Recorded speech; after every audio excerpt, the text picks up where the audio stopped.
Hobby அப்படின்னு சொல்லி தனியா பொழுது போக்குறதுக்கு அப்படிங்கிற மாரி நான் வச்சுக்க மாட்டேன். பட் என்னோட டே டைம்ல ஒர்க்குக்கு நடுவிலேயே வந்து டிராவல் பண்ணும்போது, அஃப்கோர்ஸ் நெறைய டிராவல் பண்ணியே ஆகணும். எனக்கு வந்து as being a national president எல்லா ஸ்டேட்டுக்கும் போகணும். திடீர்னு ஒரு எலக்ஷன் ஸ்டேட்ல போய் 2, 3 நாள் அ இருக்க வேண்டியிருக்கும். இல்ல திடீர்னு ஒரு முக்கியமான மீட்டிங் டெல்லியிலேருந்து கூப்பிடுவாங்க. இல்ல நான் கோயம்புத்தூர்ல இருப்பேன். சென்னையில நாளைக்கே மீட்டிங் வாங்கம்பாங்க. ஸோ டிராவல அவாய்டே பண்ண முடியாது. But how we can make travel is a a a I mean அத வந்து ஒரு பிளஷரா எப்படி மாத்திக்கிறது? அவ்வளோதான்.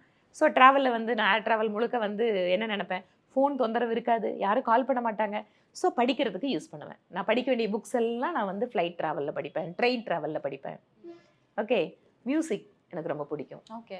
ஓகே. எந்த மாதிரியான மியூசிக்ஸ்லாம் கேட்பீங்க? டிபெண்ட்ஸ் ரொம்ப ஒரு மாரி மெலோடிஸு, ஓகே. இளையராஜா, யாரா இருந்தாலும் ம், ரகுமான், ம். எல்லாமே.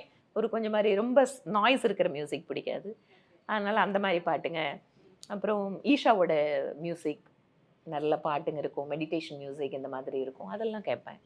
ஸோ அதெல்லாம் கொஞ்சம் நம்மளுக்கு மைண்டுக்கு ஒரு ஒரு வைப் குடுக்கும். ஓகே. ஃப்ரீ டைம் அப்படின்னு சொல்லும்பொழுது, பிஞ்ச் வாட்சிங் அப்படின்னு சொல்லிட்டு ஒரு விஷயம் இருக்கு. பிஞ்ச் வாட்சிங்னா என்ன அப்படின்னா, நைட் டைம்ல ஒரு சீரிஸ் பார்க்குறோம், இல்ல மூவிஸ் பார்க்குறோம் அப்படின்னா, நைட் டைம் ஃபுல்லா அத உட்காந்துட்டு ஃபுல்லா பார்த்து முடிக்கிறது. ம். இந்த மாதிரியான விஷயங்கள தேர்ந்தெடுப்பீங்களா? இல்ல வந்துட்டு நான் இல்ல ரொம்ப குறைச்சலா டிவி பார்ப்பேன்ம்மா. எனக்கு டிவி பார்க்கறது பிடிக்கவே பிடிக்காது.